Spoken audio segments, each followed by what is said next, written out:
Let's crack CBSE 12th. Hello once again, class.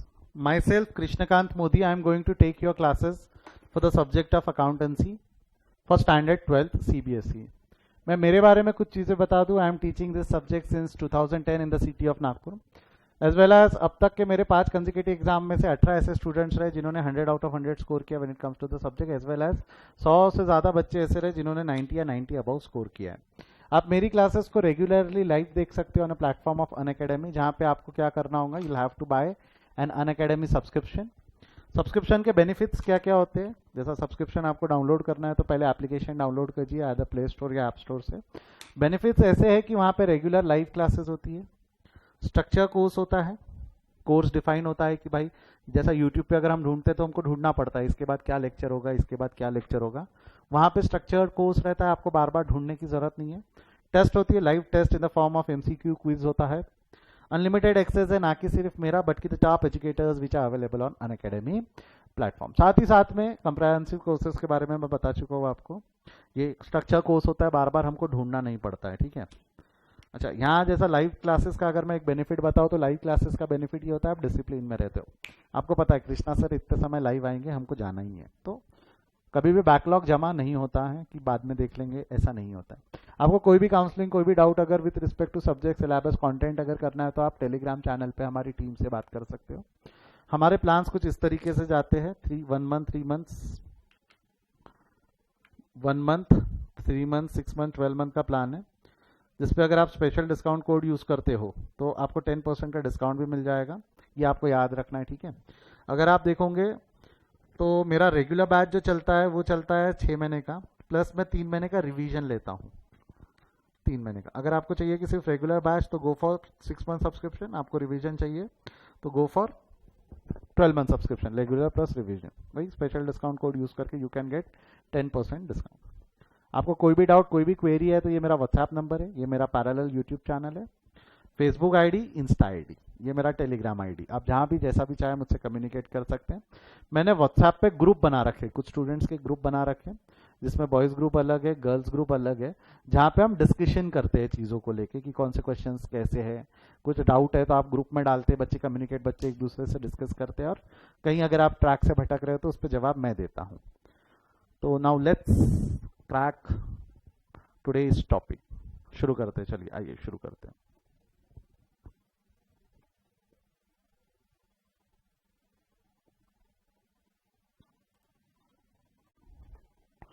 Hello once again. Class, last class में मैंने एक problem आपको करवाया था, problem number 20. But yes, problem number 20 solve करने से पहले एक कंसेप्ट पे आ जाओ. हम जो टॉपिक पढ़ रहे हो वो टॉपिक का नाम है future maintainable profit. Future maintainable profit का लॉजिक सिंपल है.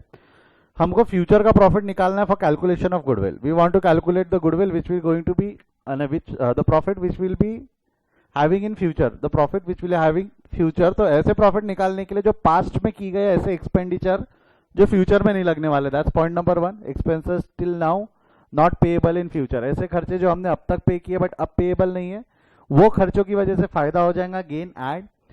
Income receive till now, income आपको अब तक रिसीव हुई बट आगे रिसीवेबल नहीं है, आगे रिसीवेबल नहीं है तो वो लॉस है, एक तरीके से आपका फ्यूचर में होने वाला लॉस है, उसको लेस कर देंगे. उसके बाद में expenses not required till now, अब तक ऐसे खर्चे जो लगते नहीं थे, एक्सपेंसेस जो अब तक लगते नहीं थे बट आगे लगने वाले, expenses not required till now required in future. ऐसे खर्चों की वजह से आगे खर्चे लग जाएंगे, अब तक नहीं लगे बट आगे लग जाएंगे, तो ये खर्चे लॉस है, माइनस हो जाएगा, और इनकम जो अब तक नहीं मिलती थी बट आगे मिलेगी वो ऐड हो जाएंगी. इसके कंसेप्ट के बेसिस पर कल हमने क्वेश्चन सॉल्व किया था, ये वाला.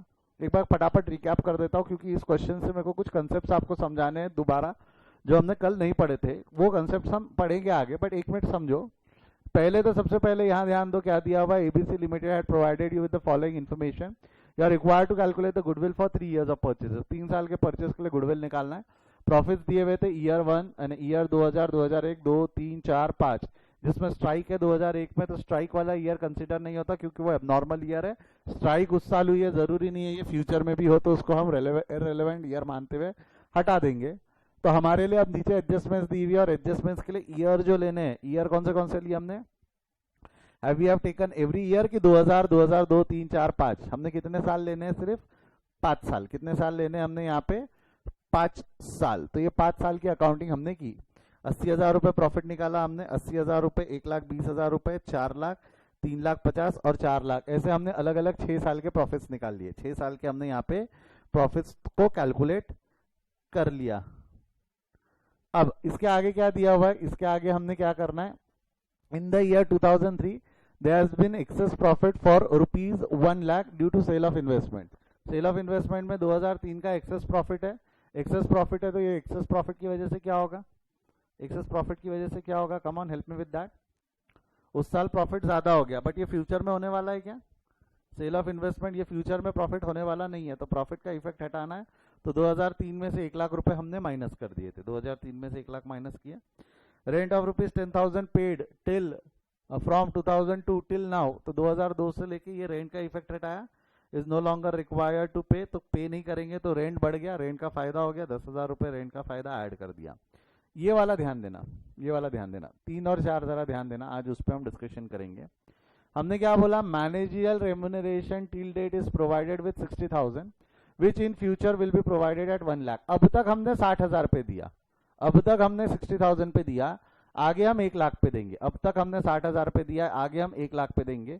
तो remuneration increase in the manager remuneration increase कितने से हो गया हमारा, बोलिए 40,000 से।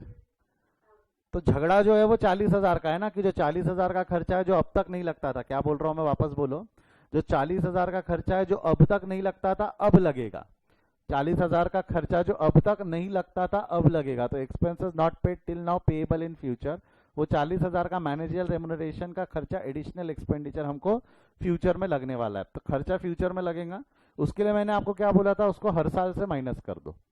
इसको आप क्या कर सकते थे, हर साल से माइनस कर सकते थे। अब अगर इसको मेरे को हर साल से माइनस नहीं करना है तो क्या मैं ऐसा कर सकता हूँ क्या, ध्यान देना, इसको यदि अगर मेरे को हर साल से माइनस नहीं करना है, क्योंकि हर साल से माइनस करना है बोला तो कैलकुलेशंस करने पड़ते हैं जो थोड़े से डिफिकल्ट हो सकते हैं, ज्यादा के कैलकुलेशंस हो सकते हैं। वो करने की जगह अगर मैं ऐसा करूं तो चलेगा क्या, ध्यान देना मैं क्या बोल रहा हूं।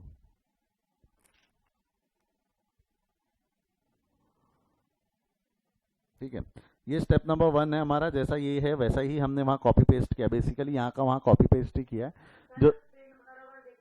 हाँ हाँ बेटा बेटा 1 मिनट, हमने यहाँ पे एडजस्टमेंट्स मारे हैं। एडजस्टमेंट्स कौन से मार रखे हैं कि इन्वेस्टमेंट्स और वो सब किया है, 40,000 हर साल लिया। उसी तरह जो 20,000 रुपए का खर्चा था, interest paid every year 20,000 is no longer required to be paid, 20,000 का खर्चा हमने हर साल पे किया है, 20,000 का खर्चा हमने ये हर साल पे किया है, बट अब ये फ्यूचर में पेएबल नहीं है, ये फ्यूचर में पेएबल नहीं है। तो आपको नहीं लगता है जो 20,000 का जो खर्चा है इसकी वजह से फायदा हो गया था, तो 20,000 रुपये आपने ऐड कर दिया हर साल। ठीक है, अब मैं आपको एक दूसरा तरीका बता रहा हूँ, सेम क्वेश्चन, आपने एडजस्टमेंट नंबर 1 एडजस्टमेंट नंबर 2 पास कर दी, क्या क्या पास कर दी, एडजस्टमेंट नंबर 1 एडजस्टमेंट नंबर 2 पास कर दी। इसकी टोटल मारो एक बार, 1 और 2 ही की, क्योंकि 1 और 2 हर साल कॉमन ही नहीं थी, सिर्फ ये वाले इसमें थी और ये वाला फर्स्ट ईयर छोड़ के बाकी इसमें थी। इसकी टोटल मारो, टोटल कितनी आती है,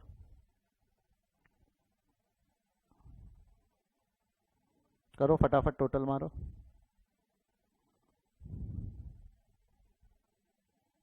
ये हो जाएगा, पहला वाला इज 80,000, दूसरा वाला 1,30,000,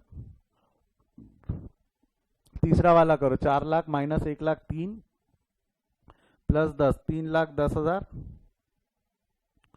3,60,000, 4,10,000। अभी भी मैंने बताओ तो यहाँ पे चारों एडजस्टमेंट किए कि एक और 2 ही किए, कमान हरी, अब चारों एडजस्टमेंट्स नहीं किए हमने, एक और 2 ही किए। निकालो इससे एवरेज प्रॉफिट निकालो, तो एवरेज प्रॉफिट कैसे निकालोगे आप, 80,000 प्लस 1,30,000 प्लस 3,10,000 प्लस 3,60,000 प्लस 4,10,000, करो कितना हो रहा है, डिवाइडेड बाय 5, 5 साल है, डिवाइडेड बाय 5 करो कितना आ रहा है ये,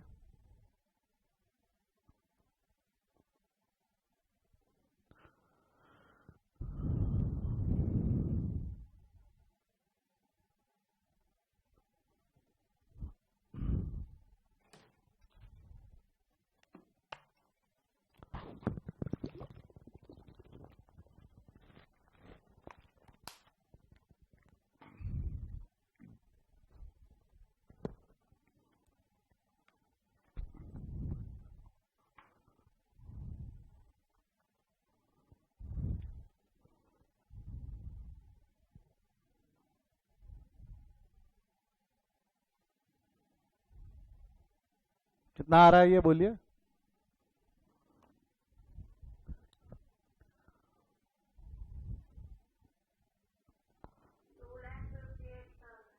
$2,58,000 एक जवाब मेरे को मिला है, देख लो सही है क्या? 1,80,000 plus 1,30,000 plus 3,10,000 plus 3,60,000 plus 4,10,000, 12,90,000 divided by 5, 12,90,000, 2,58 आ रहा है इसके हिसाब से, तो 2,58,000 ठीक है।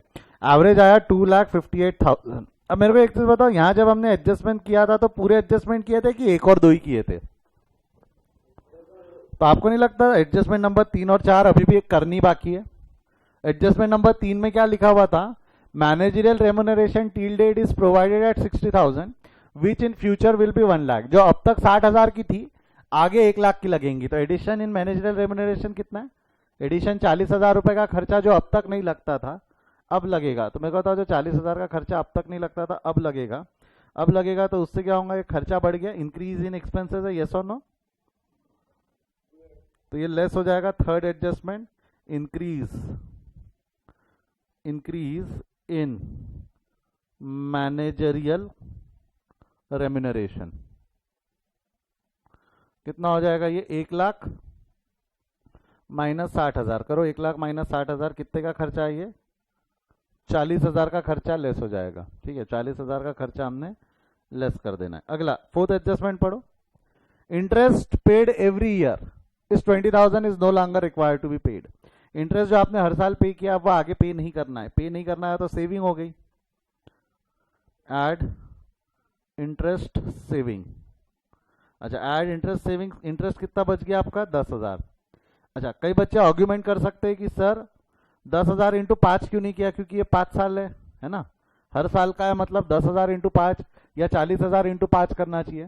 बेटा मेरे को एक चीज बताओ, जब आपने 2,58,000 जो प्रॉफिट निकाला, ये 5 साल का प्रॉफिट है कि एवरेज करने की वजह से 1 साल का प्रॉफिट हो गया?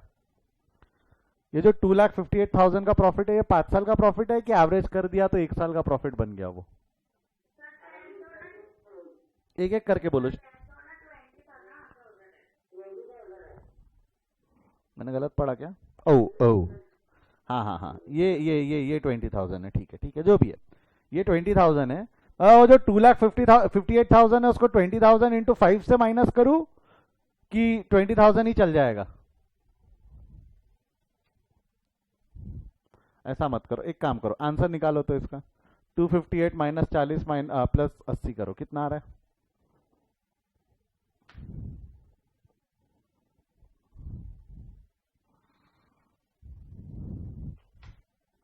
करो ना, ये कितना आ रहा है?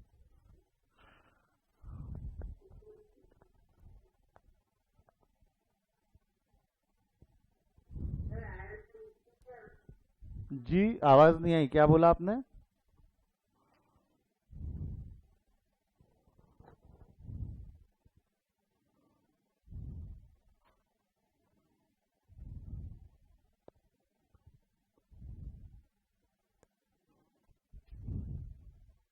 आंसर आ रहा है 2,38,000। आंसर क्या आने वाला है आपका? 2,38,000।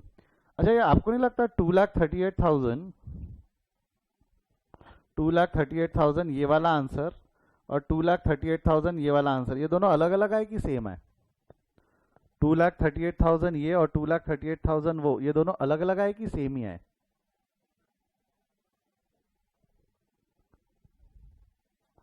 2,38,000 यहाँ भी है, 2,38,000 यहाँ भी है, बस दोनों में एक छोटा सा फर्क है, कैलकुलेशन में एक छोटा सा फर्क है। फर्क क्या है मैं बता रहा हूँ, ध्यान देना। फर्क क्या है मैं बता रहा हूँ। ये जो था थर्ड एडजस्टमेंट आपने हर साल की, कल की मेथड में हमने थर्ड एडजस्टमेंट हर साल की, फोर्थ एडजस्टमेंट भी हमने हर साल की। अगर मैं ऐसा बोलूँ तो चलेगा क्या? जो एडजस्टमेंट हर साल की जाने वाली है, जो एडजस्टमेंट हर साल करनी है हमने, ये जो ब्लू कलर से हाईलाइटेड है, जो एडजस्टमेंट हमको हर साल करनी है, rather than adjusting it every year, अगर मैं उसको एवरेज निकाल के एक बार एडजस्ट कर दूं तो चलेगा क्या?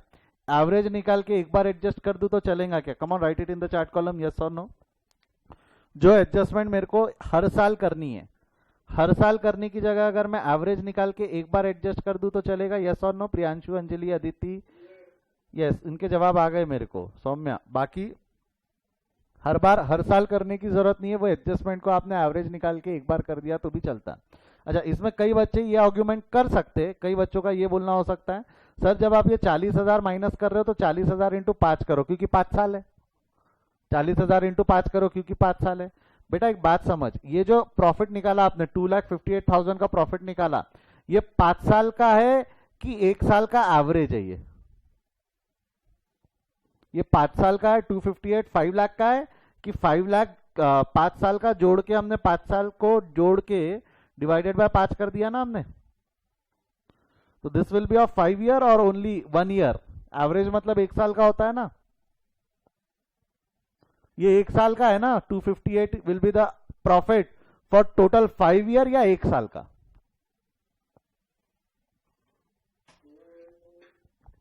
आप लोग बोलो मत, एक तो माइक में क्या बोलते समझ में नहीं आता। चैट में लिख, शिवम चैट में लिख। तेरा एक तो पहली नेट, अच्छा चलो वापस निकल लिया वो। This is only for 1 year, this is only for 1 year. तो जब ये 1 साल का है तो ये 5 साल का कैसे हो सकता? ये नहीं, ये पॉसिबल नहीं है। एक एक साल का माइनस कर दो, एक एक साल का माइनस कर दो। मैं एक चीज बताओ, ये मेथड में से अच्छी कौन सी लगी? जो कल पढ़ी थी वो मेथड अच्छी थी या जो आज पढ़ी वो मेथड अच्छी थी? कौन सा मेथड अच्छा लगा? जो कल पढ़ा था, ये देखो, ये कल वाली।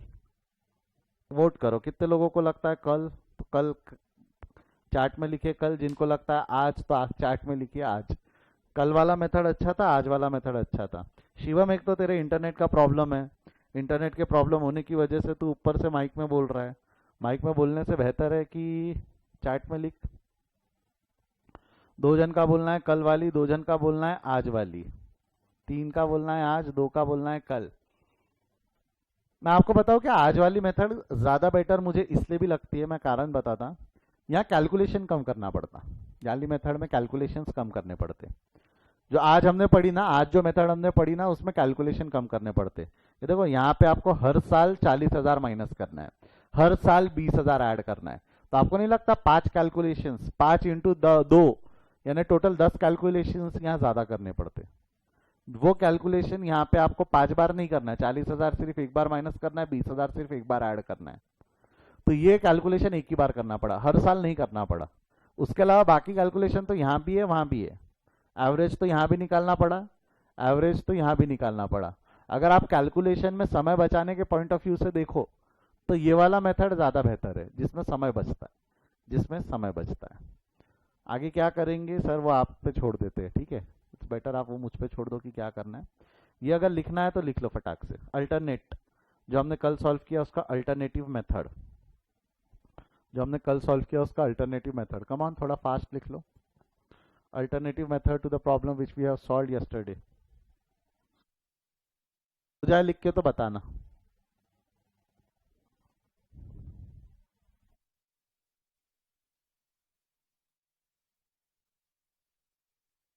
तो जिनको लगता है कल वाली मेथड अच्छी थी, फिर भी ये लिख के रख लो, फिर भी ये लिख के रख लो।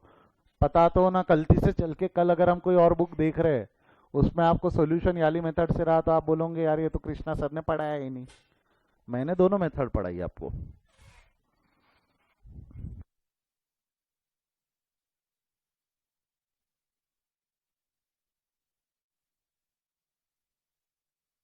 बोलो।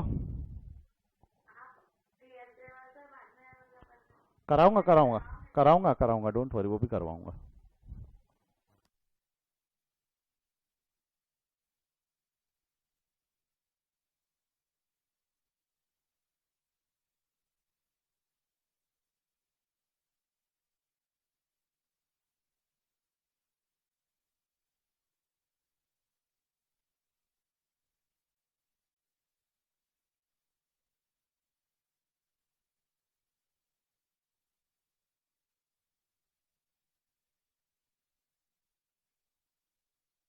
एक बेटा क्या बोला, एक बार वापस बोलो।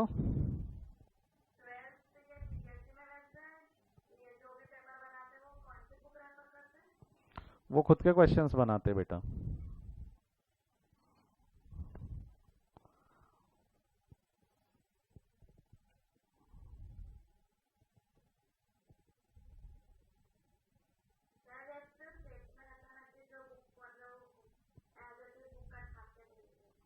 आपके इसमें जो पेपर आने वाले हो मेजरली एनसीईआरटी के क्वेश्चंस, एनसीईआरटी में कवर्ड क्वेश्चंस और पास्ट एग्जाम्स में कवर्ड क्वेश्चंस आते हैं।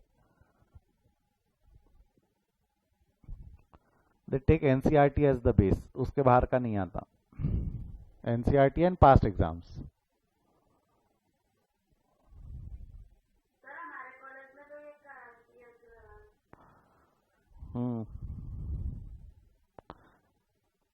मैं भी करवाऊंगा, पेशेंस रखो थोड़ा।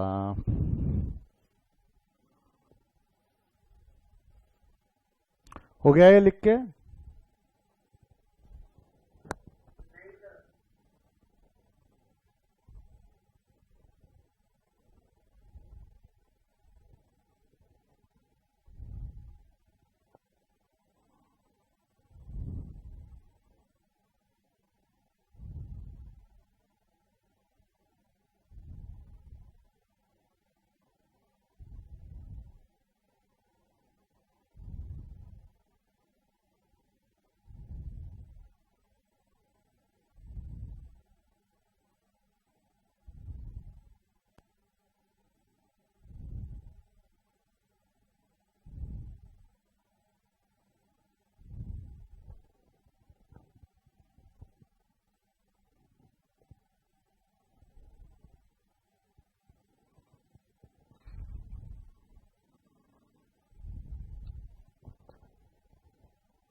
हो गया?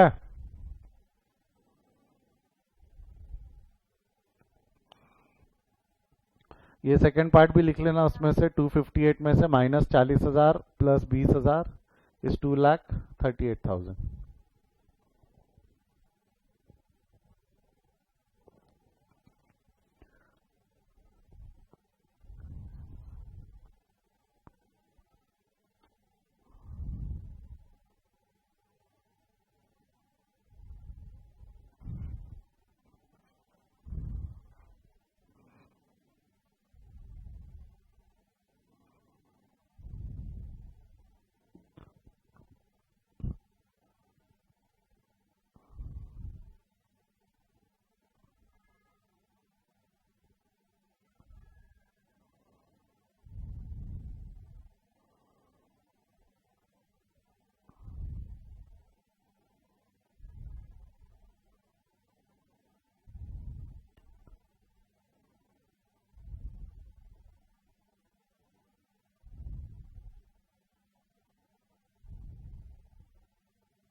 हो गया होगा लिख के?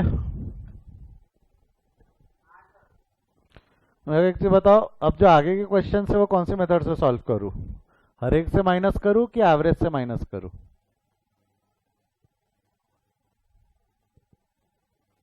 क्या है, मिक्स ओपिनियन आएंगे, मैं मेरे हिसाब से करता हूँ, जाने दो। कई लोगों का बोलना रहेगा सर हर एक से करो, कई का बोलना रहेगा सर एवरेज से करो।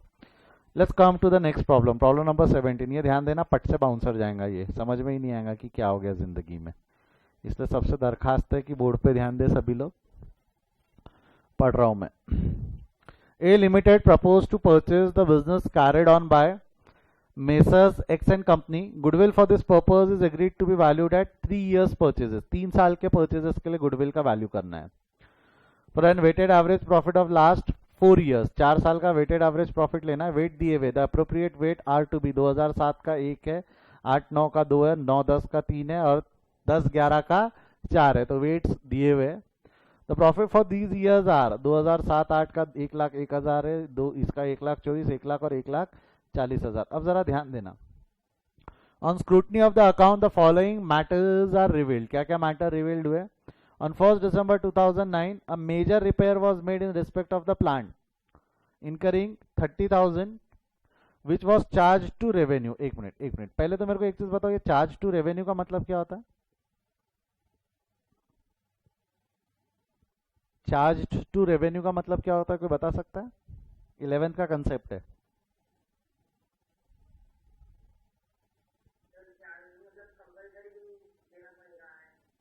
वो चार्ज अगेंस्ट प्रॉफिट है। जो आप मीनिंग बता रहे हो वो चार्ज अगेंस्ट प्रॉफिट है, नहीं। वो वही आप जो मीनिंग बता रहे हो दैट्स चार्ज अगेंस्ट प्रॉफिट, वो मीनिंग चार्ज अगेंस्ट प्रॉफिट का है। यस, और कोई? अरे सिंपल है। हाँ शिवम, आप कुछ बोल रहे थे? देख तू कुछ बोलेगा और तेरा इंटरनेट ब्रेक होगा और तू मीटिंग से बाहर हो जाएगा, तो टाइप कर ले, बेहतर रहेगा।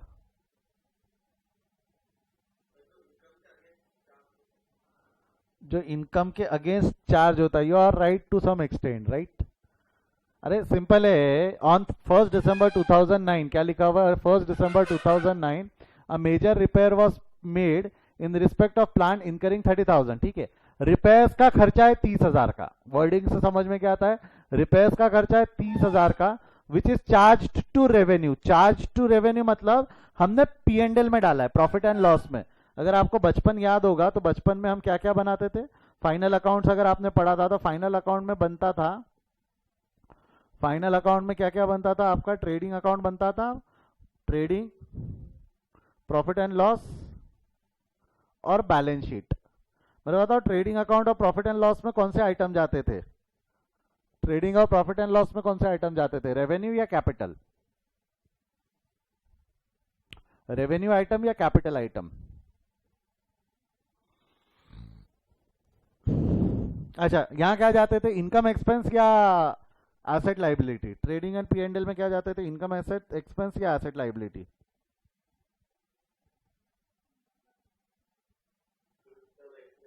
बराबर ना। यहाँ पे जाता था, ये वाले साइड में हम लिखते थे इनकम, ये वाले साइड में लिखते थे एक्सपेंस, यहाँ लिखते थे इनकम, ये वाले साइड में लिखते थे एक्सपेंस। फर्क था, यहाँ जो आते थे वो डायरेक्ट है, यहाँ जो आते थे वो क्या रहते थे? इनडायरेक्ट। ठीक है, डायरेक्ट ऊपर, इनडायरेक्ट नीचे, ऐसा ही था ना, ऐसा ही पढ़ा था आपने। ये आइटम को रेवेन्यू आइटम बोला जाता है। ये आइटम को कौन सा आइटम बोला जाता है? रेवेन्यू। क्यों? क्योंकि यहाँ पे जो लिखी जाती है वो रेवेन्यू इनकम है, यहाँ जो लिखे जाते हैं एक्सपेंस वो रेवेन्यू एक्सपेंसेस है। Sir revenue income, revenue expense 11th में पढ़ा होगा ना, रेवेन्यू इनकम, रेवेन्यू एक्सपेंस, ऐसा कुछ पढ़ा है क्या आपने? कैपिटल, और एक टर्म रहता है कैपिटल इनकम, कैपिटल इनकम और कैपिटल एक्सपेंस, ऐसा एक दूसरा टर्म रहता है, कैपिटल इनकम, कैपिटल एक्सपेंडिचर पढ़ा होगा आपने, कैपिटल एक्सपेंडिचर या कैपिटल इनकम। तो कैपिटल एक्सपेंडिचर, कैपिटल इनकम कहाँ आते? कैपिटल एक्सपेंडिचर, कैपिटल, ये बैलेंस शीट में आते। बैलेंस शीट में यहाँ पे आते हैं आपके कैपिटल एक्सपेंडिचर, जिसको दूसरी टर्म्स में आप एसेट्स बोलते हो। यहाँ आती है आपकी कैपिटल इनकम, कैपिटल इनकम जिसको दूसरे टर्म्स में आप लाइबिलिटीज बोलते हो, जिसको आप क्या बोलते हो? लाइबिलिटीज। अगेन ये फर्क यूके और ब्रिटिश का है, यूके और ब्रिटिश का है। यूके में एसेट लाइबिलिटी बोला जाता है और वो यूएस में कैपिटल एक्सपेंडिचर, कैपिटल इनकम बोला जाता है। वहां पे इनकम एक्सपेंसेस बोला जाता है, यूके में इनकम एक्सपेंस बोला जाता है, यूएस के हिसाब से revenue income, revenue expenses, revenue income, revenue expenses. Clear है यहाँ तक? हाँ या ना? तो अब ये वाला क्वेश्चन पढ़ो, यहाँ पे क्या बोला हुआ है?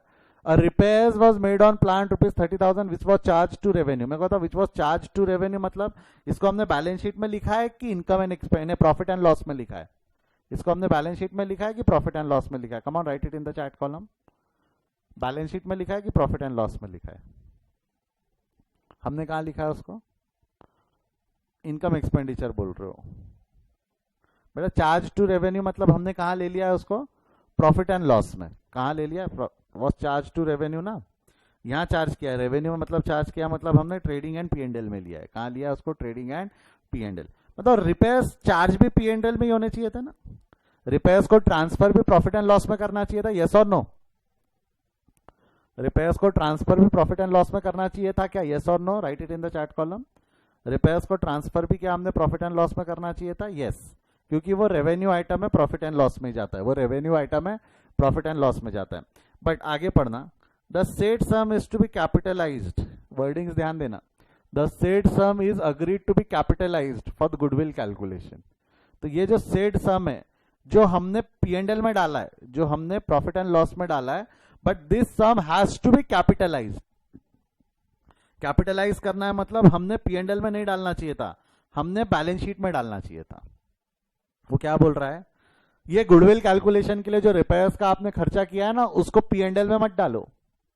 जो रिपेयर्स, जो 30,000 रुपए का जो रिपेयर्स आपने रेवेन्यू करके P&L में डाल रखा है ना, जो 30,000 का जो रिपेयर्स है, रिपेयर्स जो 30,000 का रिपेयर्स है, उसको रेवेन्यू बोल के आपने P&L में डाल रखा है, उसको P&L में मत डालो, उसको कैपिटलाइज्ड करो। कैपिटलाइज्ड करो मतलब प्रॉफिट एंड लॉस से निकाल के एसेट बना दो। प्रॉफिट एंड लॉस से निकालकर, प्रॉफिट एंड लॉस से हटाकर, यहां से हटाकर, ये खर्चे को यहां से हटाकर एसेट में डाल दो। मतलब खर्चा अगर मैं हटा के एसेट में डालूंगा तो प्रॉफिट कम होगा या बढ़ेगा? खर्चा मैं कम करके एसेट में डालूंगा तो प्रॉफिट कम होगा या बढ़ेगा? बोलो फटाफट।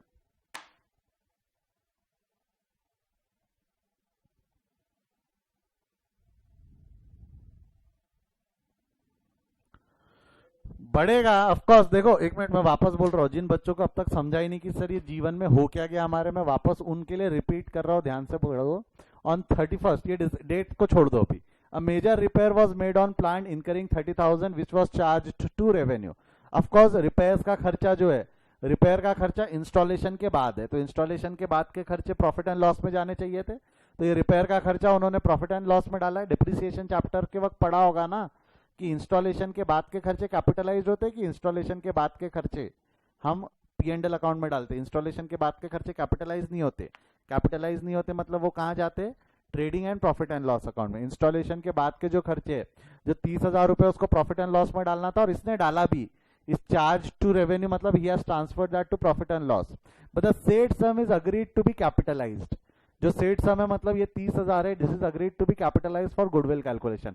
कैपिटलाइज करना है, कैपिटलाइज करना है मतलब हमारे को उसको एसेट मानना है, तो एक्सपेंस कम करके एसेट बढ़ाना है। ये एडजस्टमेंट का मतलब क्या हुआ? एक्सपेंस कम करके एसेट्स बढ़ाना। ये समझाए तो एक बार थम्स अप दे दो। एक्सपेंस कम करके एसेट बढ़ाना, ये समझाए तो एक बार थम्स अप दे दो। कमान हरी अप।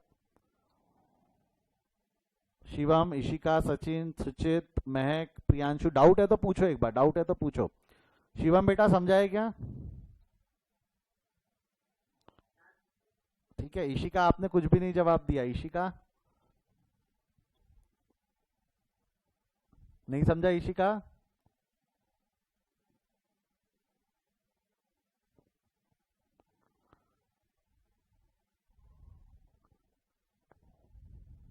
अब इशिका से कोई रिस्पांस नहीं आ रहा मुझे। इशिका आप हो हमारे साथ?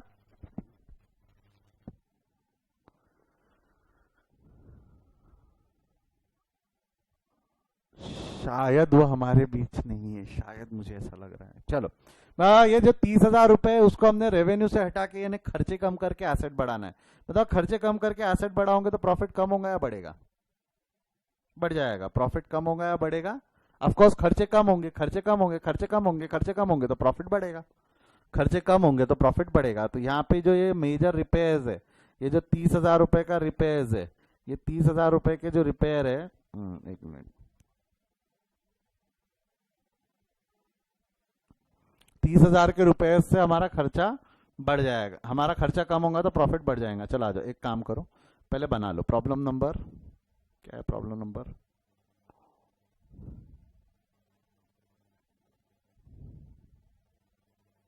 सेवेंटीन।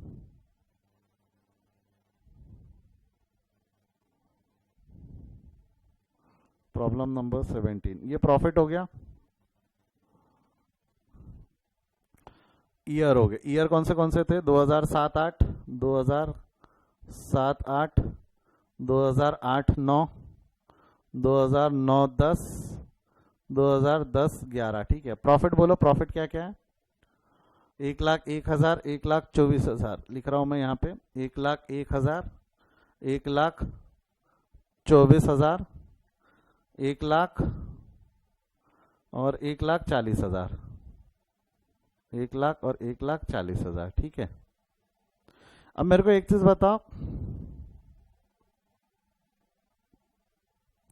अब मेरे को एक चीज बताओ, यहाँ पे क्या हुआ, on 1 December 2009 a major repair was made in respect to plant incurring 30,000। ये 30,000 का खर्चा कम होगा तो प्रॉफिट बढ़ेगा। कौन से साल में होगा, डेट पे ध्यान दो तो, डेट दी हुई है 1 दिसंबर 2009। ये 1 दिसंबर 2009 की तारीख कौन से साल में आएंगी, 7, 8, 8, 9, 9, 10 या 10, 11? ये वाली तारीख कौन से साल में फॉल करेगी, जरा बताओ तो। ये वाली तारीख कौन से साल में फॉल करेंगी, 9, 10 में करेंगी, ऐसा नहीं लगता आपको? 1 दिसंबर 2009, 1 अप्रैल 2009 से शुरू होकर 31 मार्च 2010 को जो साल खत्म होगा वो ये वाला है, एक ये 2009, 10। तो ये 1 लाख वाले में एडजस्ट करना है। तो यहाँ हमारा 30,000 रुपए का प्रॉफिट बढ़ जाएगा, यहाँ हमारा 30,000 रुपए का प्रॉफिट बढ़ जाएगा। एड रिपेयर्स कैपिटलाइज्ड, क्या लिख देंगे हम, रिपेयर्स कैपिटलाइज। जो रिपेयर्स नाम का खर्चा है उसको हमने कैपिटलाइज्ड कर दिया, रेवेन्यू से हटा के कैपिटल में चार्ज कर दिया। रेवेन्यू से हटा के कहाँ चार्ज कर दिया, कैपिटल में। तो रेवेन्यू से हटा के अगर हमने कैपिटल में चार्ज किया तो उस साल का प्रॉफिट बढ़ गया। कम ऑन, ये समझा है क्या, यस और नो? अगला वाला और दिमाग खराब करेगा, मैं इसलिए बोल रहा हूँ। यहाँ तक समझा है क्या सभी को? कोई डाउट है तो अभी पूछ लो, अगले वाले में एक और बाउंसर जाएगा पट से। तो बेटा शिवम, तेरी एक तो आवाज क्लियर है नहीं, तेरी आवाज एकदम क्लियर है नहीं, जोर से बोल या टाइप कर। तूने क्या सवाल पूछा, बोल। बोल रहा है, टाइप कर रहा है, क्या कर रहा है?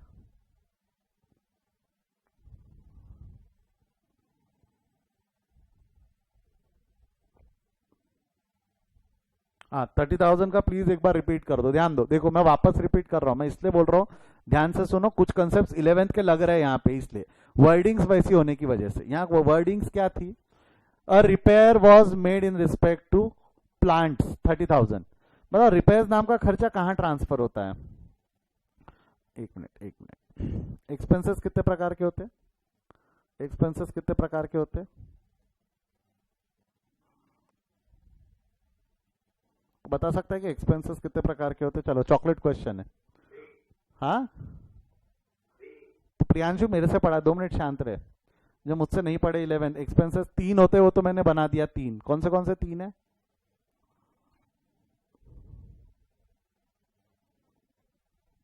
चल प्रियांशु तू ही बता, कौन से 3 है, पता है क्या, याद है क्या? कैपिटल एक्सपेंडिचर, हाँ, रेवेन्यू एक्सपेंडिचर, और आखिरी बता तो मानू। बहुत बढ़िया, बहुत बढ़िया। Deferred revenue expenditure. ऐसे 3 प्रकार के एक्सपेंसेस होते हैं, कैपिटल एक्सपेंडिचर, रेवेन्यू एक्सपेंडिचर और deferred revenue expenditure. Capital expenditure के एग्जांपल अगर मैं बताऊं तो एग्जांपल क्या क्या है, ऐसा मशीनरी, फर्नीचर। सर ये तो एसेट है। अरे मैं खुद बोल रहा हूं ना, all capital expenditure are asset, all capital expenditure are assets. जो भी कैपिटल एक्सपेंडिचर है वो एसेट्स होते हैं। रेवेन्यू एक्सपेंडिचर के एग्जांपल क्या हो सकते हैं? एग्जांपल इसके रेंट, सैलरी, कमीशन, ये सारे कौन से एग्जांपल हो गए आपके रेवेन्यू एक्सपेंडिचर के। सर इसके मीनिंग क्या है? तो मेरे चैनल पे एक लेक्चर अपलोड किया हुआ है, difference between revenue capital and deferred revenue expenditure. कोई डेफर्ड रेवेन्यू का एग्जांपल दे सकता है क्या मेरे को? डेफर्ड रेवेन्यू एक्सपेंडिचर का एग्जांपल दे सकता है क्या कोई? एनीवन? एडवर्टाइजमेंट मत बोल, उसको बोल लॉन्ग टर्म एडवर्टाइजमेंट। जो लॉन्ग टर्म पर्पस के लिए एडवर्टाइजमेंट है वो। हाँ, और कोर्स से रिलेटेड दो ना, ये तो बनाए हुए एग्जांपल है कोर्स में, जो हमारे 12th में है। कुछ 12th में है, बोलो 12th में है। आपने शेयर्स और डिबेंचर्स में भी पढ़ा है, हिंट भी दे दिया मैंने। बोलो बोलो बोलो बोलो। प्रियांशु, अदिति, सुचित, मेरी तो लाज रखो। मैंने एक टॉपिक भी पढ़ा है आपको भर भर के, उस पे राइट ऑफ करते ना, डेफर्ड रेवेन्यू एक्सपेंडिचर को राइट ऑफ करते ओवर द पीरियड।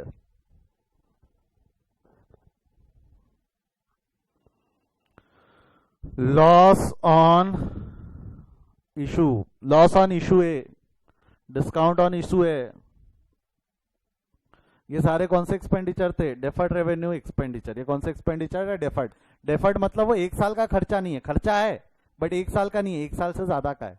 तो it has to be allocated over the period, it has to be allocated over the period. ये छोड़ दो, ये हमने डिबेंचर नाम के चैप्टर में पढ़ा है। पढ़ा है क्या, याद आया क्या प्रियांशु, अदिति, सुचित? याद है, इसकी डेफर करने की भी एंट्री भी थी, profit and loss account debit to loss on issue. ये टॉपिक अलग है, अब इसको जाने दो, मेरा कंसंट्रेशन अभी यहाँ पे है। मैं बताऊँ, ये जो है ये रेवेन्यू एक्सपेंडिचर जो रहते हैं, रेवेन्यू एक्सपेंडिचर और कैपिटल एक्सपेंडिचर। रेवेन्यू एक्सपेंडिचर कहाँ जाते हैं, रेवेन्यू एक्सपेंडिचर कहाँ चार्ज करते हैं, कहाँ जाने चाहिए, कहाँ ट्रांसफर होने चाहिए, रेवेन्यू एक्सपेंडिचर कहाँ ट्रांसफर होने चाहिए, बोलो फटाफट। ईयर एंड पे इसको कहाँ ट्रांसफर करेंगे हम, trading and profit and loss. Year and पे कहाँ ट्रांसफर करेंगे, trading and profit and loss. और कैपिटल एक्सपेंडिचर कहाँ जाते, मशीनरी फर्नीचर, ईयर एंड पे फाइनल अकाउंट्स में कहाँ जाते, बोलो कहाँ जाते, बोलो बैलेंस शीट। ठीक है, तो अगर मैं ऐसा बोलूंगा salary is charge to revenue, इसका मतलब क्या हुआ, salary is charge to revenue, salary revenue में चार्ज हुई, मतलब सैलरी अकाउंट हमने प्रॉफिट एंड लॉस में ट्रांसफर किया। सैलरी अकाउंट को हमने कहां ट्रांसफर किया, प्रॉफिट एंड लॉस में।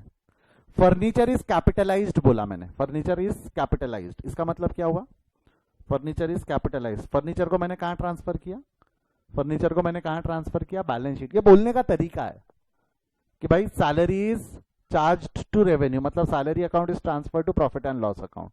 सैलरी अकाउंट का बैलेंस हमने कहां ट्रांसफर कर दिया, प्रॉफिट एंड लॉस में। रेंट अकाउंट के लिए क्या बोलूंगा, rent account is charge to revenue बोलूंगा, rent account is charge to capital बोलूंगा, क्या बोलूंगा, rent account is charge to revenue बोलूंगा कि rent account is charge to capital. Rent account will be charge to revenue, क्योंकि ये revenue item है और ये वाले आइटम कौन से आइटम है, कैपिटल। तो rent account is charge to revenue, यानी वो trading P and L account में ट्रांसफर हुआ। Machinery account is charge to revenue बोलना ये सही है कि गलत है, मशीनरी अकाउंट रेवेन्यू में चार्ज होता है कि मशीनरी कैपिटल में चार्ज होता है,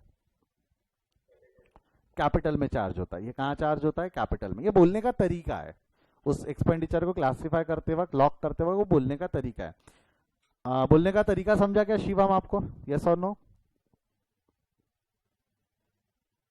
शिवम।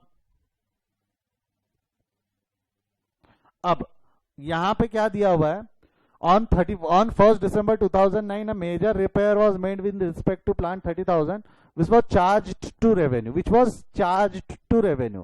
इसका मतलब क्या है, चार्ज टू रेवेन्यू का मतलब क्या था, हमने कहां ट्रांसफर किया, सभी लोग एक बार चैट में लिखो, which was charge to revenue मतलब हमने कहां ट्रांसफर किया उसको, हमने कहां ट्रांसफर किया उसको, हमने कहां ट्रांसफर किया उसको, बोलो कहां ट्रांसफर किया, we have transferred that to profit and loss account. हमने उसको कहां ट्रांसफर करके रखा हुआ है, प्रॉफिट एंड लॉस अकाउंट में। कहां ट्रांसफर कर रखा है, प्रॉफिट एंड लॉस अकाउंट में, बराबर है। Which was charge to revenue it is been transfer to profit and loss account. The said sum is agreed to be capitalized for goodwill calculation. देखो आपने उसको रेवेन्यू में चार्ज किया है, but हम गुडविल कैलकुलेशन के लिए क्या करने वाले ना, गुडविल कैलकुलेशन के लिए वो जो बैलेंस है, गुडविल कैलकुलेशन के लिए वो जो बैलेंस है, उस बैलेंस को हम कैपिटलाइज्ड करेंगे। क्या करेंगे बोल रहा है वो, गुडविल कैलकुलेशन के लिए वो बैलेंस को हम कैपिटलाइज्ड करेंगे। The said sum is agreed to be capitalized for subject of goodwill calculation. Goodwill calculation के लिए हमने उसको कैपिटलाइज्ड कर देना है। कैपिटलाइज करना है मतलब रेवेन्यू से हटाना है, रेवेन्यू से हटाना है मतलब कहां से हटाना है बेटा, जब मैं ऐसा बोल रहा हूं रेवेन्यू से हटाना है तो कहां से हटाना होगा, प्रॉफिट एंड लॉस से हटाना है और एसेट में लाना है, यानी यहां से निकाल के यहां लाना है। हमने डाल रखा है प्रॉफिट एंड लॉस में, प्रॉफिट एंड लॉस से हटा के कहां लेके जाना है उसको, बैलेंस शीट के एसेट साइड में। The said sum will be capitalize. Wording ये है कि रेवेन्यू आइटम, उसकी जो वर्डिंग है वो वर्डिंग का मतलब ये निकलता है कि the revenue item will be capitalised, मतलब वो प्रॉफिट एंड लॉस से निकाल के बैलेंस शीट में डाला जाएगा। प्रॉफिट एंड लॉस से निकाल के कहां डाल दिया जाएगा, balance sheet. Revenue item is capitalised, ये वर्डिंग का मतलब ये निकलता है। was charged to revenue and the said sum need to be capitalized। तो रेवेन्यू में डाला, रेवेन्यू से हटा के कैपिटल में लेना है, रेवेन्यू से हटा के कैपिटल में लेना है। शिवम अभी समझा क्या, रेवेन्यू से हटा के कैपिटल में लेना है, इसका मतलब यस और नो। अब मेरे को बता, रेवेन्यू से हटाना है मतलब प्रॉफिट कम, प्रॉफिट से हटाना है। अच्छा, खर्चे अगर प्रॉफिट से हटेंगे तो प्रॉफिट कम होगा या बढ़ेगा, come on help me with that. खर्चे अगर प्रॉफिट बढ़ेगा, इसीलिए वो रिपेयर्स का खर्चा मैंने कैपिटलाइज करना था, इसलिए यहाँ लाके ऐड कर दिया। रिपेयर का खर्चा कैपिटलाइज करना था, इसलिए मैंने यहां लाके ऐड कर दिया। अभी समझा क्या, ठीक है। अब किसी को कोई भी छोटा सा भी डाउट है क्या, ये 30,000 क्यों ऐड किया उससे लेके, आई होप नहीं हो, तो मैं आगे बढ़ू। अच्छा आगे पढ़ना, आगे पढ़ना, एडजस्टमेंट खत्म नहीं हुई। आगे क्या दिया हुआ है जो मैंने अभी हाईलाइट करके रखा है, subject to an adjustment of depreciation 10% per annum on reducing balance method. Subject to an depreciation of 10% per annum. मतलब आपने क्या किया है, अभी आपने क्या किया है, जब इसको ऐड किया है, आपने ऐड क्यों किया था? क्योंकि आपने क्या बोला कि सर खर्चा कम करो और एसेट बढ़ाओ, खर्चा कम करो और एसेट बढ़ा दो, यही रीजन की वजह से आपने ऐड किया। तो आपको नहीं लगता यहाँ पे एक 30,000 रुपए का एसेट नया बन गया, 30,000 रुपए का एक नया एसेट क्रिएट हो गया? Come on, right it in the chat column, yes और नो। जब मैंने प्रॉफिट एंड लॉस से रेवेन्यू आइटम को जब मैंने कैपिटल एक्सपेंडिचर कैपिटल एसेट में डाला, तो आपको नहीं लगता एक 30,000 रुपए का नया एसेट क्रिएट हो जाएगा? यस और नो, फटाफट right it in the chat column. 30,000 रुपए का एक नया एसेट क्रिएट हो जाएगा? यस, यस और नो। प्रियांशु ने जवाब दे दिया, सौम्या, अंजलि, अदिति, शिवम, यस। जब आपने खर्चा कम करके एक एसेट क्रिएट कर दिया, तो आपको नहीं लगता this asset is subject to charging depreciation? Assets जो रहते, फिक्स एसेट्स जो रहते, उस पर क्या चार्ज करना पड़ता हमको? डिप्रिसिएशन, वही लिखा हुआ है। Subject to the adjustment of depreciation at 10% per annum on reducing balance method. मतलब आपने 30,000 का अगर एसेट क्रिएट कर लिया, तो अब जो new addition in the asset है, उस पर अब तक डिप्रिसिएशन चार्ज नहीं हुआ होगा, उस पर डिप्रिसिएशन चार्ज करो। उस पर डिप्रिसिएशन चार्ज नहीं हुआ होगा, उस पर डिप्रिसिएशन चार्ज करो। उस पर क्या चार्ज करना है अब आपको? डिप्रिसिएशन। देखो 3 एडजस्टमेंट इसके अंदर में, अगर आप ढंग से देखोगे तो 2 एडजस्टमेंट थी। खर्चा कम करके एसेट बढ़ा दो, ये एडजस्टमेंट नंबर 1 थी। खर्चा कम करके एसेट बढ़ा दो, ये एडजस्टमेंट नंबर 1 थी। एडजस्टमेंट नंबर 2 क्या है? एसेट बढ़ गया, एसेट बढ़ गया तो उस पर चार्ज करो डिप्रिसिएशन। एसेट बढ़ गया तो उस पर चार्ज करो डिप्रिसिएशन। ये एडजस्टमेंट नंबर 2 है, ये उसमें एडजस्टमेंट नंबर 2 है। एडजस्टमेंट नंबर 2 समझी क्या? हमको उस पर क्या चार्ज करना है? डिप्रिसिएशन। एक बार मैं वापस पूछ रहा हूं, मेरे को एक चीज बताओ, ये जो 30,000 रुपए मैंने यहां से माइनस किया, तो ये 30,000 रुपए जब मैंने ऐड किया, तो 30,000 रुपए ऐड करने की वजह से मैंने एक्सपेंसेस कम किए। एक्सपेंसेस कम करके मैंने क्या क्रिएट किया? Write it in the chat column. Expenses कम करके मैंने क्या क्रिएट कर दिया? एक्सपेंसेस कम करके हमने क्या क्रिएट कर दिए? एक जवाब आया है मेरे को सुचित से, गुड। एक्सपेंसेस कम करके हमने क्या क्रिएट कर दिए? बोलो फटाफट, बोलो फटाफट, बोलो। सुचित, अदिति, प्रियांशु, अंजलि, ये 4 लोग ही है जो बार बार जवाब दे रहे हैं। बाकी लोग, बेटा एक्सपेंसेस कम करके हमने एसेट क्रिएट कर दिया ना। एक्सपेंसेस कम करके हमने क्या क्रिएट कर दिया? एसेट। एक्सपेंसेस कम करके हमने क्या क्रिएट कर दिया? एसेट। और वो जो एसेट हमने क्रिएट किया हुआ है, जो 30,000 रुपए का एसेट क्रिएट किया है, don't you think that asset will be subject to charging depreciation? तो यहाँ पे अब उस पर हम क्या चार्ज कर देंगे? डिप्रिसिएशन। उस पर अभी हम क्या चार्ज कर देंगे? डिप्रिसिएशन।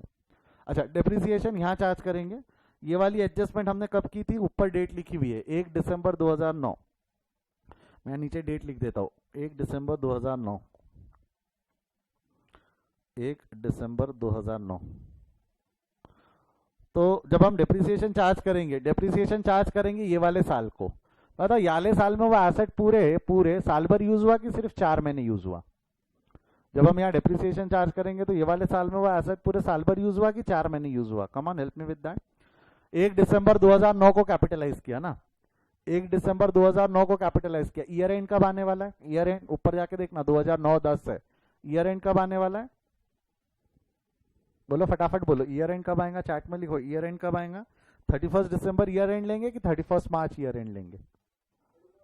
31 मार्च। तो 1/12/2009 से 12वां महीना पूरा है, 12वां महीना पूरा है, पहला महीना पूरा है, दूसरा महीना पूरा है, तीसरा महीना पूरा है। कितने महीने का डिप्रिसिएशन चार्ज होगा? बोलो फटाफट बोलो, कितने महीने का डिप्रिसिएशन चार्ज होने वाला है यहाँ पे? 4 महीने का। तो 4 महीने का डिप्रिसिएशन कैसे निकालोगे? 30,000 के ऊपर कितना परसेंट है रेट ऑफ डिप्रिसिएशन? 10% है। तो 30,000 पे 10% 4 महीने के लिए 4/12। 30,000 पे 10% इंटू 4/12 करो तो कितना होता है? 30,000 इंटू 10% इंटू 4/12। 30,000 पे डिप्रिसिएशन लग जाएगा 4 महीने का, निकालो। 1,000 रुपए होगा शायद, 1,000 रुपए, शायद 1,000 रुपए आता है, शायद 1,000 रुपए का डिप्रिसिएशन। कितने रुपए का डिप्रिसिएशन चार्ज हो गया? 1,000 रुपए का। अच्छा, डिप्रिसिएशन सिर्फ यही साल चार्ज होगा कि ये एसेट अगले साल कैरी फॉरवर्ड भी होगा?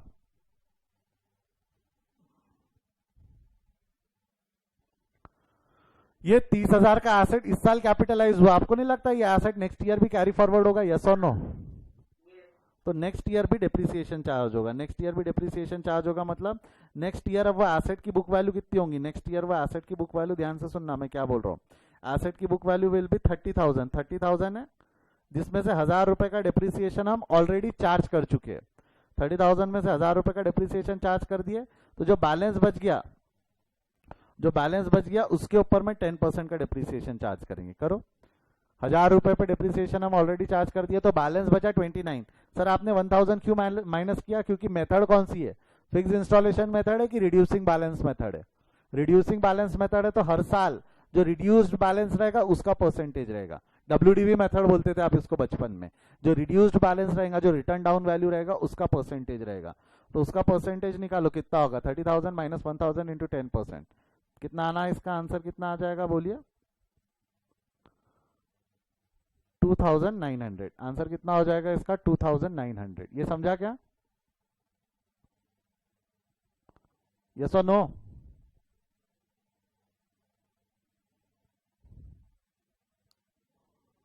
तो डेप्रिसिएशन सिर्फ एक साल का चार्ज होगा कि इस साल और अगले साल दोनों साल का चार्ज होगा? दोनों साल का। आई होप आपको क्लियर है यहां तक।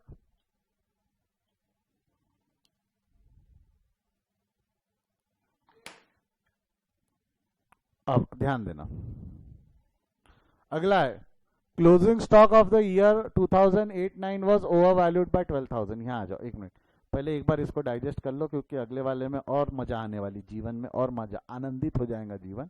पहले ये डाइजेस्ट कर लो, कोई डाउट है तो पूछ लो, ठीक है? इफ यू एनी डाउट्स पूछ लो, नहीं तो मैं आगे बढ़ रहा हूँ फिर।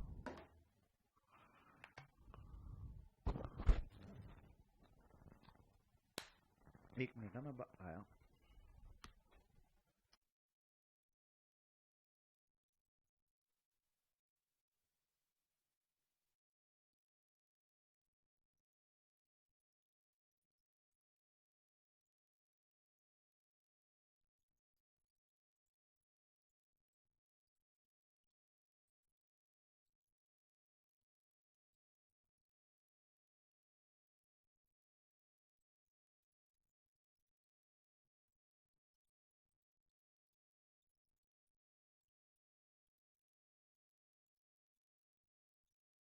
तो अब मेरे को एक चीज बताओ, अगला वाला एडजस्टमेंट क्या बोलता? The closing stock for the year 2008-9 was over valued bye 12,000। 2008-9 मतलब वो ये वाले साल की बात कर रहे हैं। 2008-9 का क्लोजिंग स्टॉक कितने से ओवर वैल्यूड हो गया? 12,000 से। अब जरा ध्यान देना, ये ओवर वैल्यू हुआ है कि ये सही हुई कि गलती हुई हमसे? अगर हमने क्लोजिंग स्टॉक को ओवर वैल्यू किया है तो ये सही है कि गलत है? गलत है ना? ओवर वैल्यूड है तो क्लोजिंग स्टॉक को कम करना है। क्लोजिंग स्टॉक को कम करना है, कितने से कम करना है? 12,000 से। इससे इंपैक्ट क्या पड़ेगा? जरा ध्यान देना, जरा ध्यान देना, 2 मिनट ध्यान देना। ये ट्रेडिंग अकाउंट है, ट्रेडिंग अकाउंट है, ठीक है? एग्जाम्पल के तौर पे हमारा सेल लिखा जाता है ट्रेडिंग अकाउंट के क्रेडिट साइड में। सेल, हमारा सेल है 50,000 रुपए का। परचेजेस जीरो, ओपनिंग स्टॉक वगैरह फलाना ढिलकाना सारी चीजें जीरो, तो आपका प्रॉफिट कितना आएगा? प्रॉफिट कितना आएगा? जो ग्रॉस प्रॉफिट बोलोगे वो कितना आएगा? 50,000। अरे ना कोई और आइटम है, जितना सेल है उतना प्रॉफिट है ना? यस और नो? खर्चे कुछ भी नहीं है, प्रॉफिट आ गया जीरो। अब यदि क्लोजिंग स्टॉक ओवर वैल्यूड है, क्लोजिंग स्टॉक ओवर वैल्यूड है, यार आदर एक काम करो, वैसा मत करो, चलो ऐसा मत करो, एक और इजी एग्जांपल दे देता हूँ। क्लोजिंग स्टॉक हमारा दिख रहा है 30,000 पे, चलो क्लोजिंग स्टॉक दिख रहा है 30,000 पे, ओपनिंग स्टॉक है हमारा 20,000 पे, और मान लो परचेजेज है हमारे कुछ कितने पे ले लेते हैं? चलो 15,000 पे ले लेते। परचेजेस कितने पे ले लेते? 15। इसको बैलेंस करो तो प्रॉफिट कितना आएगा? Gross profit. ये समझ में आता? ये वाला चीज ये समझ में आया? ग्रॉस प्रॉफिट कितना आएगा बोलो?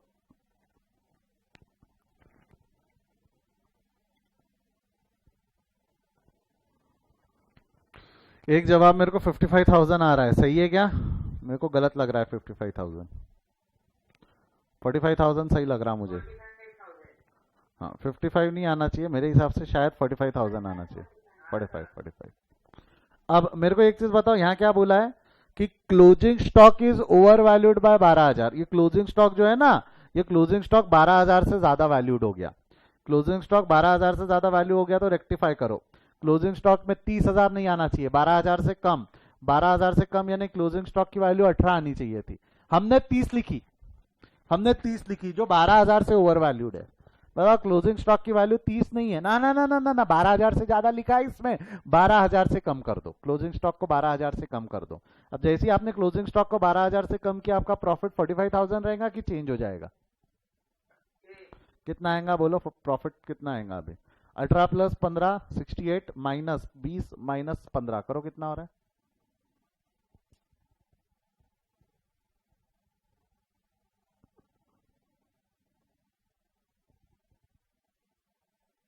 कितना आ रहा है बोलिए?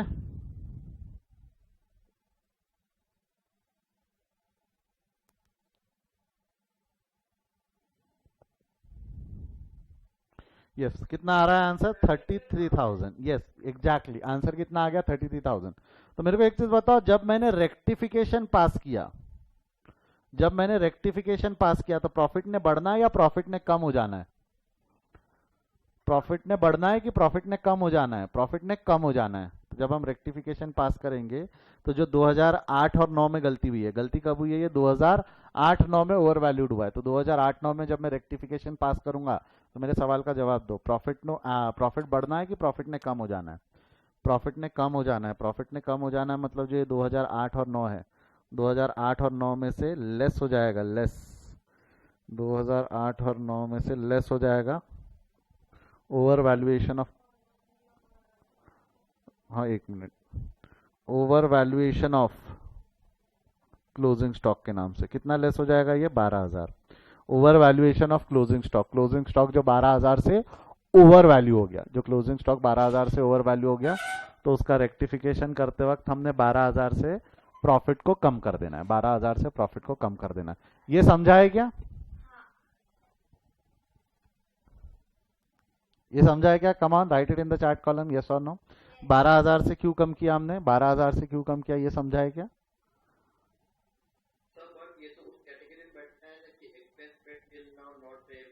बेटा पहली बात तो ये एक्सपेंस है कि इनकम है?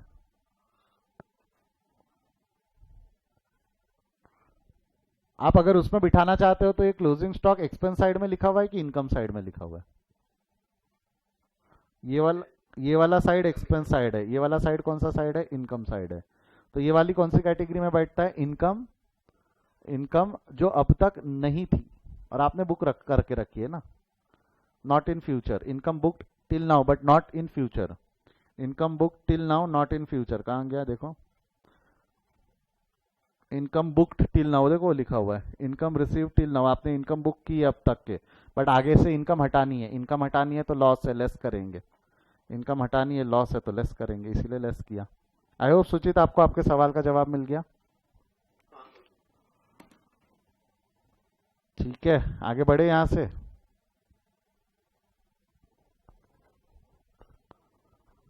अगला, अगला। अब मैं जो बोल रहा हूँ ध्यान से सुनना, मैं जो बोल रहा हूँ ध्यान से सुनना, दिमाग घूम सकता है। 2008 और 9 का क्लोजिंग स्टॉक था, ये क्या बोल रहा हूं मैं, ध्यान से सुनना। 2008-9 का क्लोजिंग स्टॉक था। इसका मतलब मैं ऐसा बोलूं तो चलेगा क्या? ये जो 12,000 2008-9 का क्लोजिंग स्टॉक है तो 2009-10 का ओपनिंग स्टॉक बन जाएगा। 2008 और 9 का अगर ये क्लोजिंग स्टॉक है तो 2009 और 10 का ओपनिंग स्टॉक बन जाएगा। यस और नो? यस। तो एक्चुअली यहाँ एक नहीं, अगेन दो एडजस्टमेंट है। Closing stock of 2008-9 over valued हुआ और opening stock of 2009-10, opening stock of 2009-10 is over valued. अब ओपनिंग स्टॉक ओवर वैल्यूड हो गया, ओपनिंग स्टॉक ओवर वैल्यूड हो गया। अब अगर ओपनिंग स्टॉक ओवर वैल्यूड होगा तो पोजीशन कैसी बनेगी? अच्छा वो भी कंपेयर करके देखते हैं। Again this is trading account, trading account बनाकर चेक कर लेना। ये हो गया सेल, सेल वापस ले लो 50,000, सेल ले लिया हमने 50,000।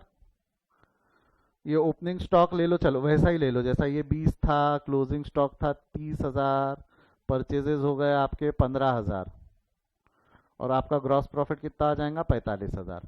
अब गलती क्या हुई हमसे? अब गलती क्या हुई कि ये जो ओपनिंग स्टॉक है, ये ओपनिंग स्टॉक 20 नहीं है, ये तो ओवर वैल्यूड है। इसको 20,000 की जगह 12,000 से कम करो, मतलब ये 8,000 पे आ जाएगा। 20,000 की जगह 12,000 से कम करो तो बैलेंस कितने पे आ जाएगा? 8। तो जैसे ही मैंने 20 से 8 पे लाया तो प्रॉफिट अब हमारा 45,000 रहेगा कि चेंज हो जाएगा? करो तो चेंज प्रॉफिट कितना आएगा? 50,000 प्लस 30, 80 माइनस 15 माइनस 8 करो, कितना होता है?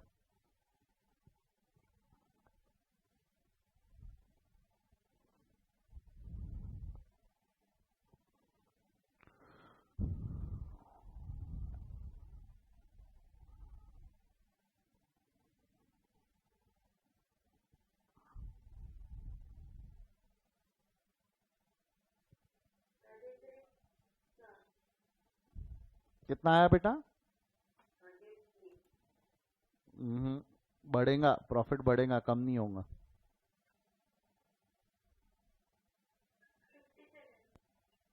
50,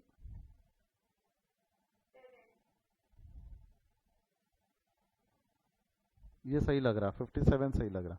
प्रॉफिट ने बढ़ना चाहिए, प्रॉफिट बढ़ जाएगा। अरे खर्चा कम हुआ ना आपका, ओपनिंग ओपनिंग स्टॉक यानी कि खर्चा कम हुआ तो प्रॉफिट बढ़ेगा ना। प्रॉफिट बढ़ेगा यानी इसको ऐड कर दो, यहाँ पे क्या कर दो? ऐड।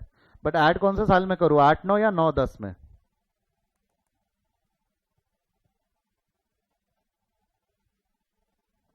बोलो, 8, 9 में ऐड होगा कि 9, 10 में ऐड होगा?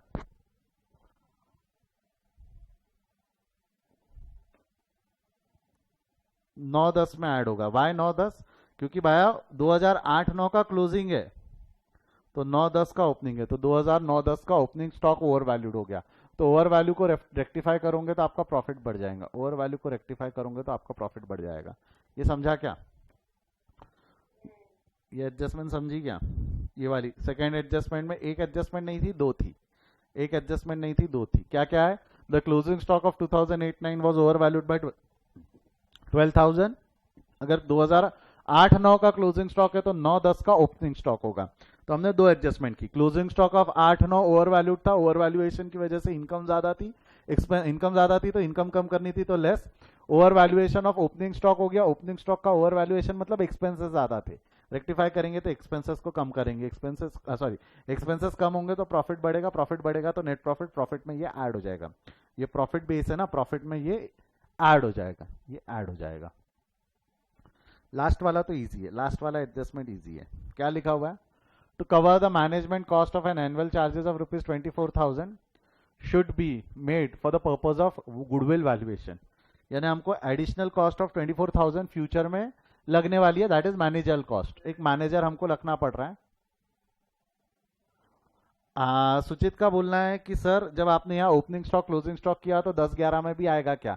नहीं, 10-11 में नहीं आएगा। मेरे को एक चीज बता, ये वाला जो बैलेंस है हमने यही चेंज कर दिया ना, सॉरी ये प्रॉफिट चेंज कर दिया, प्रॉफिट चेंज कर दिया, तो इस साल का ओपनिंग स्टॉक से इस साल के क्लोजिंग स्टॉक में कोई फर्क पड़ेगा क्या सुचित?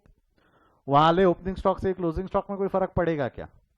इन दोनों का कोई रिलेशन रहता है क्या? इन दोनों का कोई रिलेशन रहता है क्या? नहीं, तो वहां कोई फर्क नहीं पड़ेगा। यस, मैं क्या बोल रहा था, ये जो 24,000 का जो रेम्यूनरेशन है, 24,000 का जो रेम्यूनरेशन है बढ़ गया है। तो मैं बता, 24,000 का रेम्यूनरेशन एक साल माइनस करूं कि हर साल से माइनस करूं? कौन से साल से माइनस करूं, एक पर्टिकुलर ईयर से कि एवरी ईयर से? कि एवरेज निकाल के एक बार माइनस कर दूं?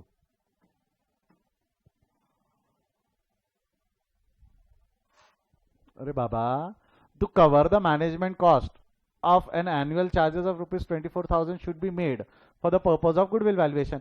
आगे हमको एक मैनेजर लगने वाला है, इसका मतलब क्या है? मैनेजरियल कॉस्ट है, एक मैनेजमेंट कॉस्ट है, एक मैनेजर लगने वाला है जो मैनेज करेगा चीजें, उसको हम 24,000 रुपए आगे देने वाले। अब तक नहीं देते थे, expenses not paid till now, अब तक हमने पे नहीं किया बट आगे पे करेंगे। ये 24,000 रुपए का जो मैनेजर का खर्चा, ये हमने अब तक के पे नहीं किया बट आगे पे होने वाला है। अब तक के हमने पे नहीं किया बट आगे पे होने वाला है। तो ये 24,000 रुपए की आगे कॉस्ट लगने वाली है, 24,000 रुपए की क्या लगने वाली है? आगे कॉस्ट। अब आपके जिंदगी में ऑप्शन है, या तो एवरेज निकाल लो, एवरेज निकाल के आप एक बार माइनस करो, या हर साल से माइनस करो। क्या करूं आप बोलो, एवरेज निकाल के करूं कि हर साल से माइनस कर दो? एवरेज निकाल के, ठीक है, एवरेज निकाल के मारो। टोटल मारो, कितना आ रहा है? इसका टोटल आ जाएगा 1,01,000, इसका टोटल आ जाएगा, करो 1,24,000 माइनस 12,000, 1,01,000, ये हो जाएगा 1,12,000। ये कितना होगा? 1,00,000 प्लस 30 माइनस 1 माइनस 12, 1,00,000 प्लस 30,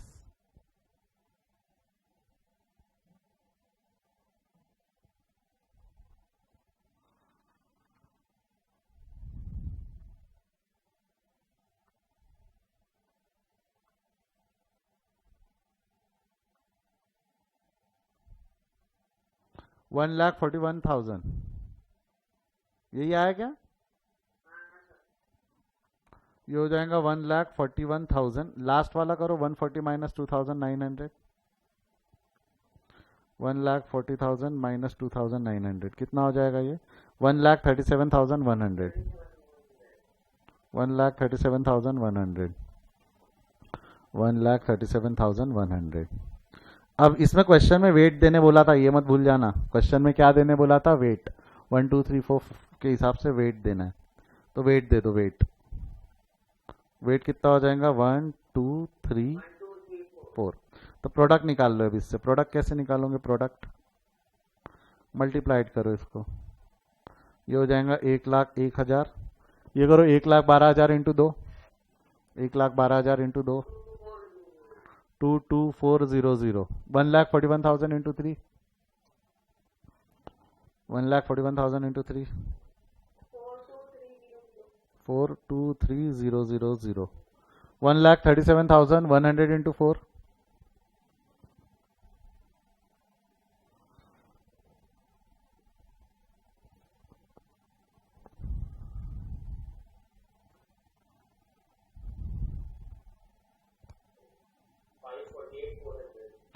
548,400। ये जवाब सही है कि एक बार चेक कर लेना, लास्ट वाला खासकर, क्योंकि वो थोड़ी सी अजीब सी फिगर थी, इसलिए मैं बोल रहा हूँ। 548,400, हाँ बराबर है। अब क्या निकाल लेना? Average profit. एवरेज प्रॉफिट कैसे निकालोगे? Total product, total product upon total weight. Total product करो, कितना हो जाएगा? 1,01,000 plus 2,24,000 plus 4,23,000 plus 5,48,400 divided by total weight, यानी 1 प्लस 2 प्लस 3 प्लस 4, कितना हो रहा है ये? 10। हाँ, नीचे वाला तो 10 आ गया, बढ़िया है। ऊपर वाला भी बता दो ना कितना आ रहा है। मैं ही कर देता हूँ, टाइम खत्म होते आ रहा है हमारा, क्योंकि प्लस 4,23,000 प्लस 2,24,000 प्लस 1,01,000, ये कितना हो गया? 12,96,400, 12,96,400। कितना आ जाना है इसमें? 1,29,640, 1,29,640 is your answer, average. But इसमें एक एडजस्टमेंट करना बाकी है, लेस थर्ड एडजस्टमेंट करना बाकी है ना। हमने क्या किया? ये दोनों मिला के फर्स्ट एडजस्टमेंट थी, ये दोनों मिला के सेकेंड एडजस्टमेंट थी, ये थर्ड एडजस्टमेंट है। थर्ड एडजस्टमेंट क्या आती है हमारी? Management cost required in future, management cost required in future. कितनी मैनेजमेंट कॉस्ट फ्यूचर में लगने वाली है हमको? मैनेजमेंट कॉस्ट कितनी लगने वाली है हमको? 24,000। तो 24,000 की मैनेजमेंट कॉस्ट माइनस कर दो, कर लो कितना आएगा? 1,29,640 माइनस 24 कितना आ रहा है?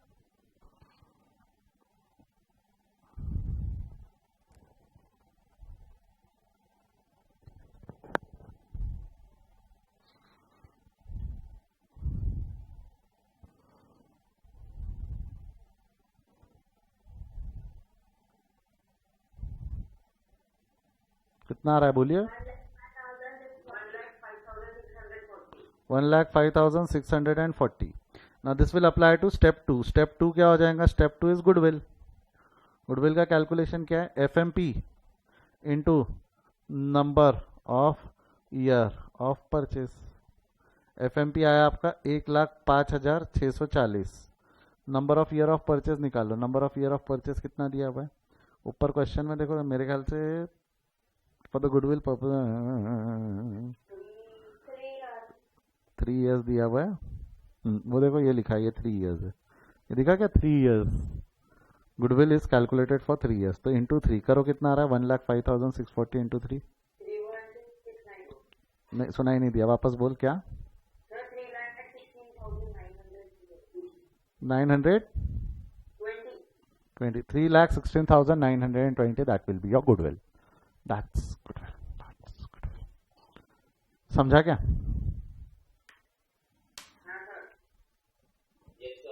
जो कल सॉल्व किए थे कंपैरेटिवली इजी एडजस्टमेंट्स थी, आज थोड़ी से एडजस्टमेंट इंटरलिंक्ड वाले थे, एक दूसरे से लिंक थे। पहले क्वेश्चन का स्क्रीनशॉट ले लो आप सभी लोग, ताकि आपके पास एक बार क्वेश्चन रहे।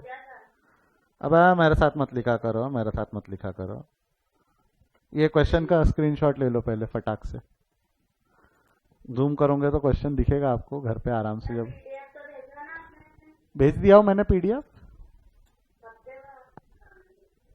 अच्छा भेज दिया हो, ओके ओके, अगर भेज दिया हो तो बहुत ही अच्छी बात। मैं हट क्यों नहीं रहा हूँ।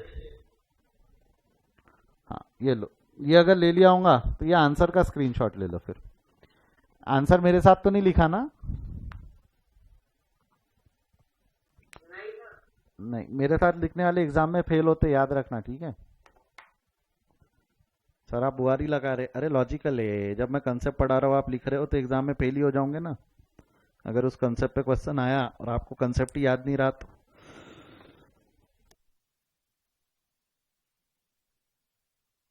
ले लिया क्या इसका स्क्रीनशॉट, आप आराम से लिख लेना, एक्चुअली मेरी दूसरी क्लास का टाइम हो रहा है। इसका स्क्रीनशॉट ले लिया होगा। ये जो सेकंड पार्ट है गुडविल कैलकुलेशन, नहीं ये एफएमपी का ही सेकंड पार्ट है, इसका स्क्रीनशॉट ले लो।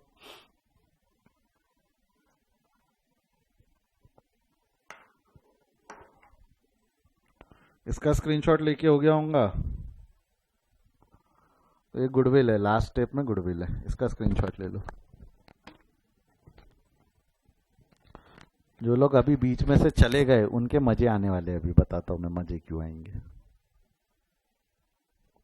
हो गया इसका स्क्रीनशॉट लेके। ये जो क्वेश्चन नंबर 18 है ये आपके एनसीईआरटी का क्वेश्चन है, इलास्ट्रेशन नंबर 11। ये होमवर्क है। होमवर्क मतलब आज आप सॉल्व करोगे, कल हम इस पे डिस्कशन करेंगे।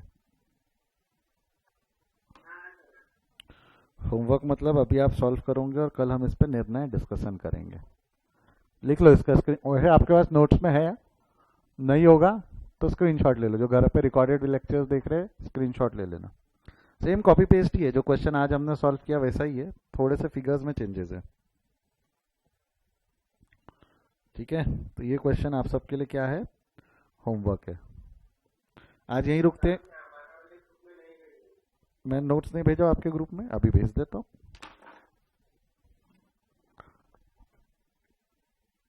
ये लिख लो, होमवर्क करके लाना। आज यहीं रुकते हैं, हम कल कंटिन्यू करेंगे। Good day, bye bye, see you, take care, bye.